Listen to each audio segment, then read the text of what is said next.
Bonsoir à tous, bienvenue dans le journal télévisé de Canal 10. Nous sommes le lundi 4 juillet, voici l'actualité du jour.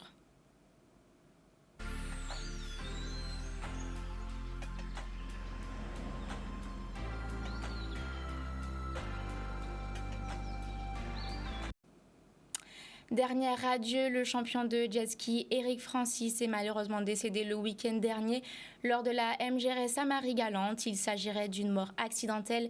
Il laisse derrière lui sa femme et ses deux enfants. Un dernier hommage lui a été rendu aujourd'hui à l'aéroport. Un reportage de Michel Depape.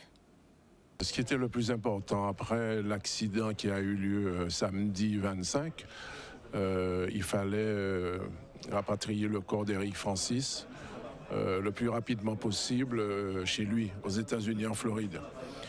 Le procureur de la République a demandé une autopsie qui a été faite mercredi dernier et il s'est avéré que la mort est accidentelle. Il a reçu un coup et il est tombé inanimé dans l'eau et puis finalement il s'est noyé.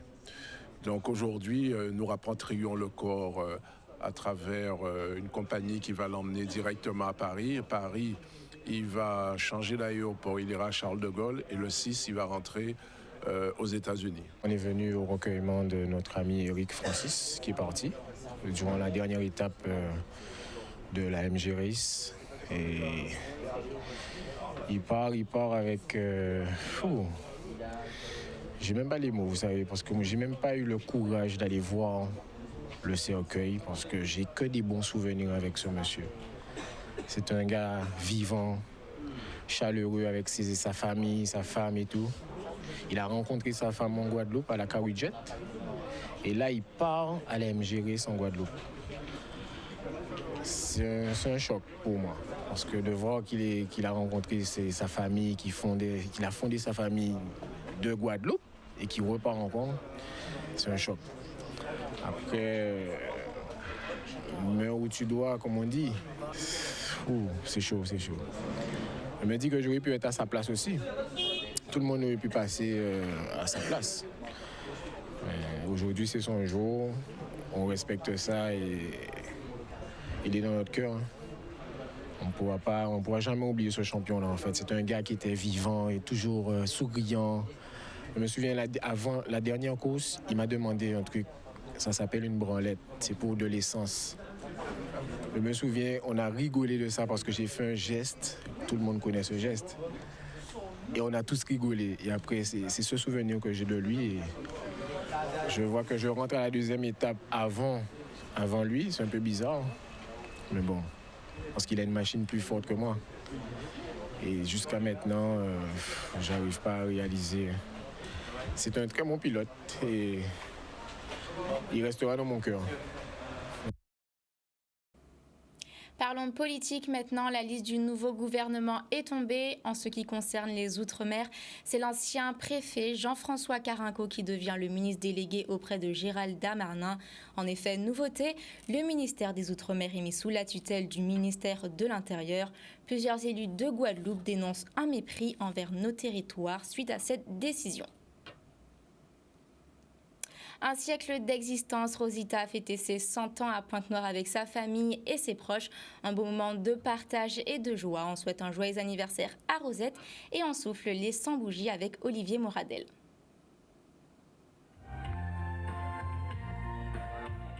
J'ai fait mes 100 ans. Je suis très heureuse de voir tous mes enfants sont avec moi et aussi même des gens étrangers. Je me sens bien fière. C'est un grand moment pour nous puisque aujourd'hui, Madame Barthélemy rentre dans le cercle fermé des 8 centenaires dont on dispose de la commune de Pointe-Noire. Elle est née en 1922 et aujourd'hui, je lui disais il y a quelques instants, elle est née sous le président Alexandre Millerand. Elle a connu 13 présidents de la République, 10 maires à Pointe-Noire.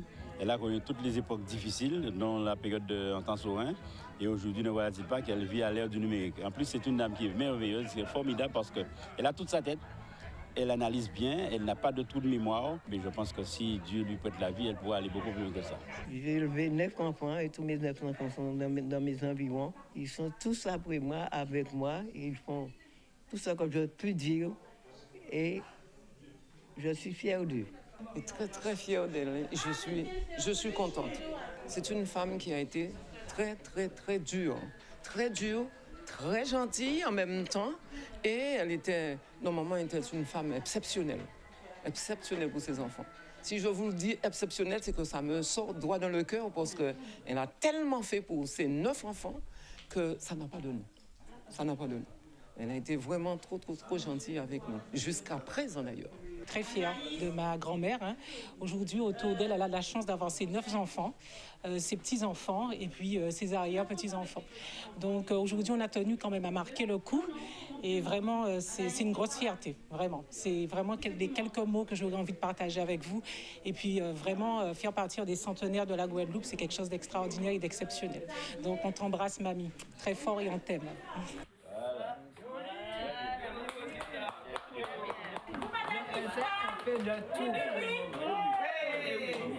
Voilà, parce que ça nous fait plaisir. Voilà, je me sens fière.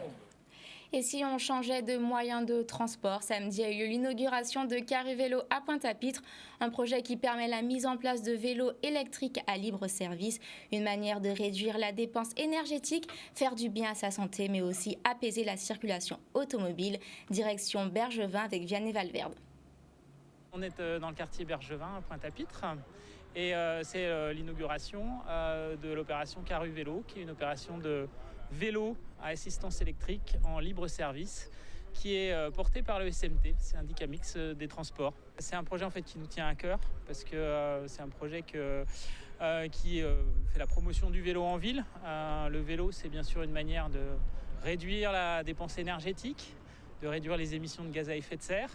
Et puis aussi, il y a plein de co-bénéfices de la pratique du vélo en ville, qui est la santé en particulier, qui est aussi le fait d'apaiser la circulation automobile, et puis aussi de faire en sorte que des déplacements soient plus faciles pour des personnes qui n'ont pas forcément de voiture. C'est une première en Guadeloupe, effectivement. Il y a d'autres projets en cours, mais en tout cas, il y en a un à Morne-à-l'Eau en particulier. Il y a un projet sur Marie-Galante, mais Pointe-à-Pitre, c'est la première ville, le premier endroit où sont déployés ces vélos à assistance électrique en libre service. Parents, futurs parents, toutes les informations dont vous avez besoin pour accueillir votre enfant et permettre son épanouissement total grâce au relais de la petite enfance. En effet, samedi s'est déroulée une journée d'échange à Saint-Claude pour informer les parents et leur donner les meilleurs conseils pour l'avenir de leur bambin. Un reportage d'Olivier Moradel. L'objectif, c'est de créer en fait la rencontre entre les parents et puis les différents modes d'accueil qui sont présents sur le territoire, notamment le territoire saint-claudien. Donc toutes les structures sont représentées. Un stand d'information a été mis en place par structure. Donc il y a de l'accueil individuel et de l'accueil collectif.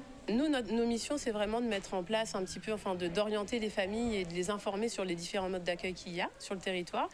Et du coup, là, ça permet vraiment de réunir tout le monde sur un même lieu. Et les parents ont accès à toutes les informations et on peut les orienter sur le moment envers toutes les structures. Donc chaque structure a sa spécificité. C'est très bien, ça permet aux différents professionnels de se rencontrer et aux parents aussi d'échanger parce que en général, on est parents, on n'a pas forcément, c'est pas comme l'école, on n'a pas des parents d'élèves. Donc là, ça permet de se rencontrer. L'initiative est très intéressante pour les parents ou les futurs parents qui attendent un enfant ou même ceux qui ont déjà un enfant. Mais vous allez trouver plein d'informations pour accueillir votre enfant, pour le garder, ou même des nouvelles solutions. Par exemple, il y a un nouveau site, marmaille.fr, qui permet d'acheter, de vendre du matériel de préculture d'occasion. Donc c'est toujours bien d'avoir des nouvelles solutions pour améliorer le quotidien. C'est notre première édition, donc du coup on espère pouvoir, là je pense que ça a vraiment rencontré un franc succès, donc je pense qu'on mettra ça de nouveau en place peut-être en fin d'année, parce que tout le monde n'a pas eu encore, l'enfant n'est pas encore venu au monde, donc tout le monde est à la recherche, donc du coup on essaiera de mettre ça en fin d'année. Atelier bien-être et beauté, une journée dédiée à vos cheveux. Vous en aviez rêvé, non? C'est le défi que s'est lancé Beauté Insolente et la youtubeuse et artiste Julicious. Au programme diagnostic et conseil cheveux. Direction Casa Beauté avec Vianney Valverde. Fêter en fait la venue de 2 fondatrices, Stéphanie Guitonneau de Beauté Insolente, des produits capillaires pour les cheveux texturés, crépus, frisés, bouclés, et de Julie Belgio, qui est la fondatrice de la marque Julicious, qui est une marque de cosmétiques de maquillage. Comme atelier, on a un atelier coiffure pour les parents, pour apprendre aux parents à prendre soin des cheveux naturels de leur enfant.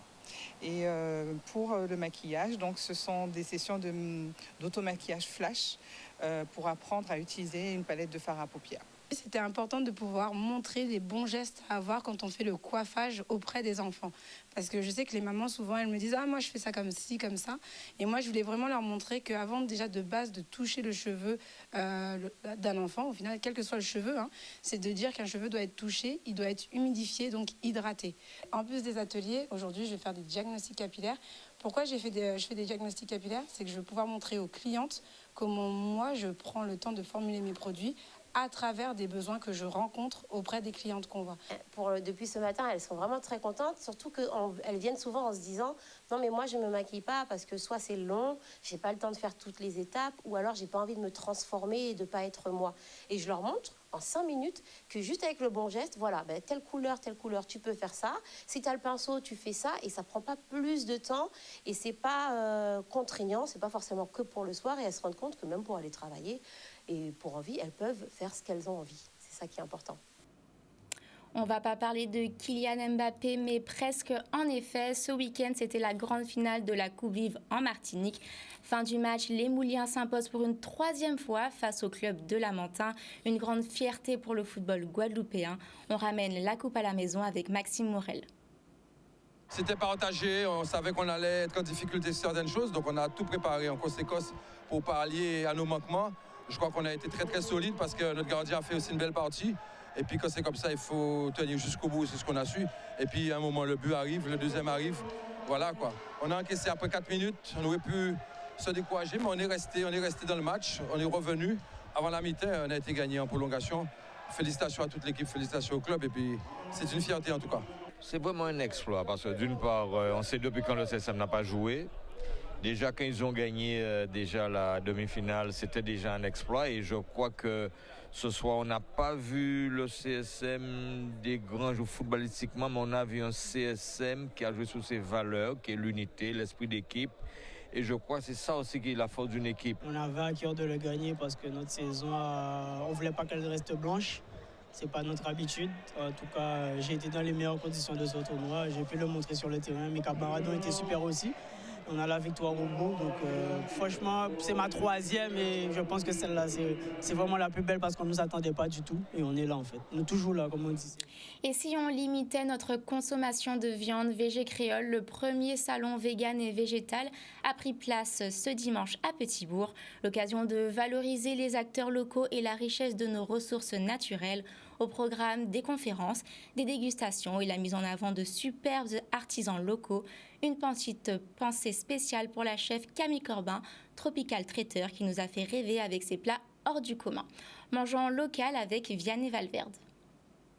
Le salon VG Créole, ça a été une idée qui a été conjointement vue avec le cofondateur Thierry Tamas et moi-même, parce que ça n'a jamais eu lieu dans les Antilles Guyane, Réunion Mayotte.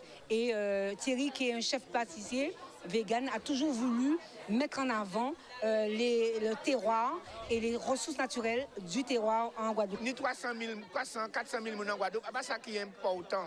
Ce qui est important, c'est diversité à production guadeloupéenne et quantité à producteurs guadeloupéens. Je dis, nous aussi voir la production et la qualité locale. Et c'est à présent nous qui sommes capables d'exporter savoir-faire au niveau international. Parce que c'est ça là. Impressionnant le nombre d'exposants, parce que je ne m'attendais pas à avoir autant d'exposants.